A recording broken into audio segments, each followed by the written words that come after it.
cái tiếng hi sẽ ngái tiệm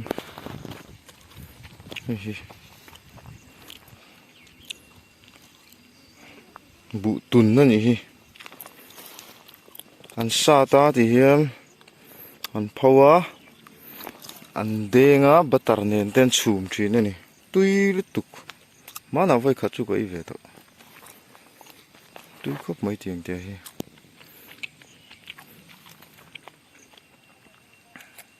số là mà xong cần phải chín đó nè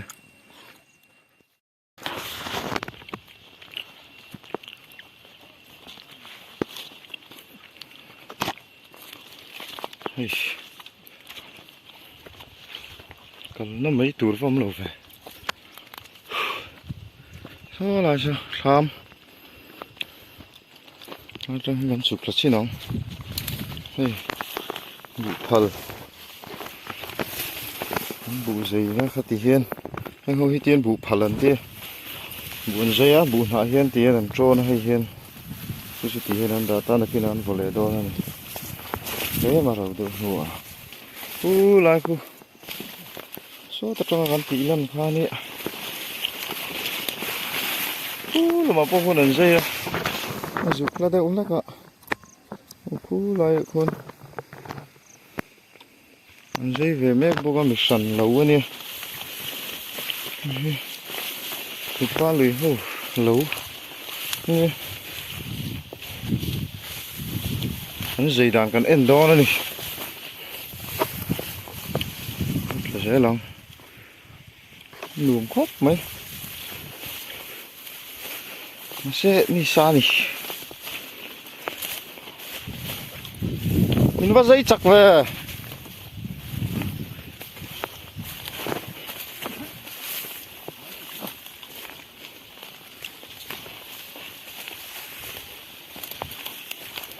đi hết từ từ về ai bụ phật không bắt cọ bụ dày đàn còn em đó hiên còn em nào cái khuôn đây đó nạ hiên làm tròn lên thì tiền ngon ăn giấy chắc khóc mày là một con cà phê thấy với này gì mày cái làm bằng gì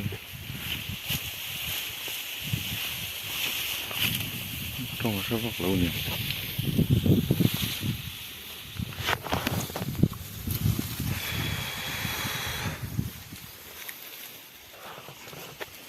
sao mất thế mày đi chứ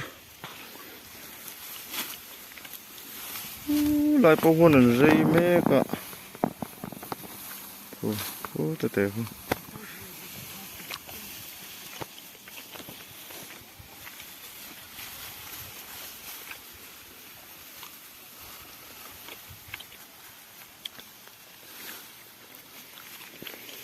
thế là bán sầu lẹo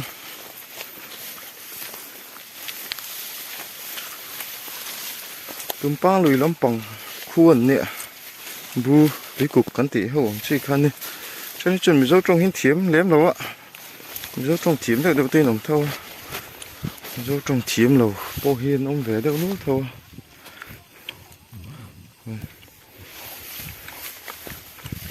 cái nọ anh chạy về tỉ lằng đó nè chạy râu quý này lại đó nè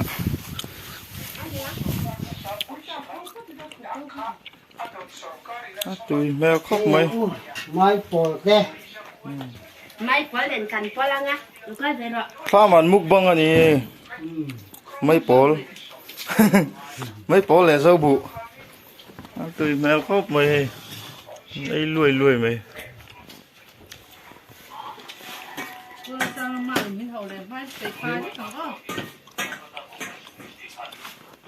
nhưng mà cho mai không mồ suối cái lom rồi em chỉ mới chị suối cái lom rồi ôi cái anh này nấu cho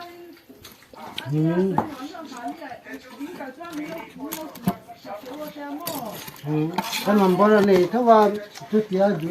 chỉ cho con mấy tuổi này นี่หรือมอยมั้ง à xích lấy nị tha để phở ngay đầu cả nị bằng ngay lết tới tuần Lớp thằng nào? mà vâng thà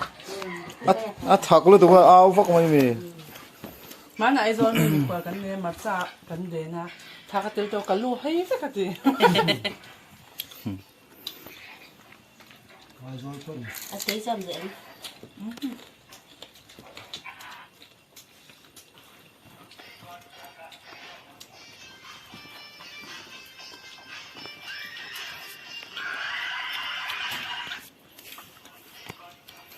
tôi chỉ kỳ mèo thế đi bà la tôm xả rồi đó là mình sợ ăn cái sa hel tôi chạy xích này chẳng khá mi kharek ra hel bốc à hết ya khá lâu rồi à Mùi, mùi.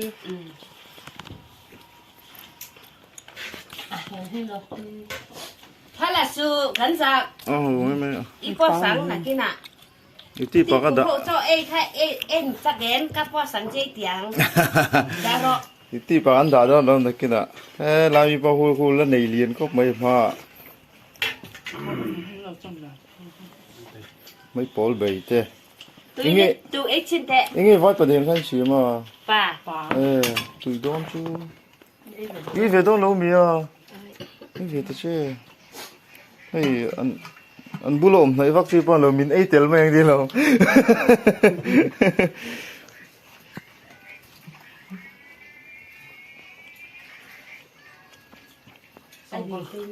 Xong có lỗi tôi qua chân ấy đó mẹ. nó làm xấu là ấy về mình ai ạ đó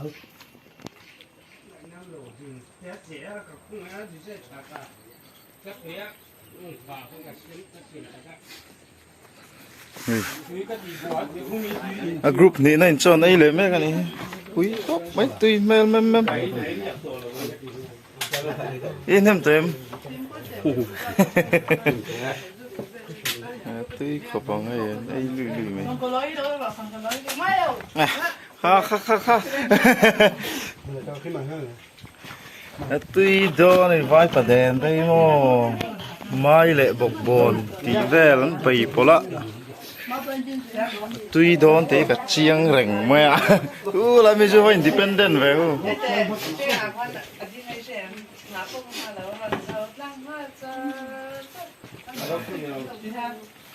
phải phải đèn xiêm bọc hey bố pon thắt hem tao khóc mày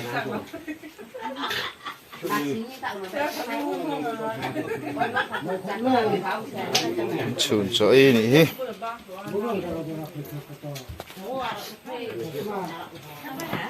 mà cũng là nhiều cái đấy mà không có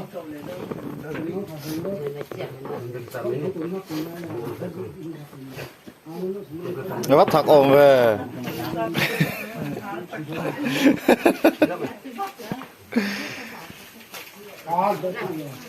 đâu có thích có mà lênเขาอะไรอะไร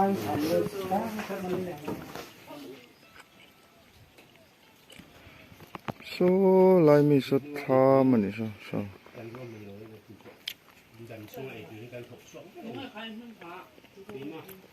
em về thì với non gì lại nè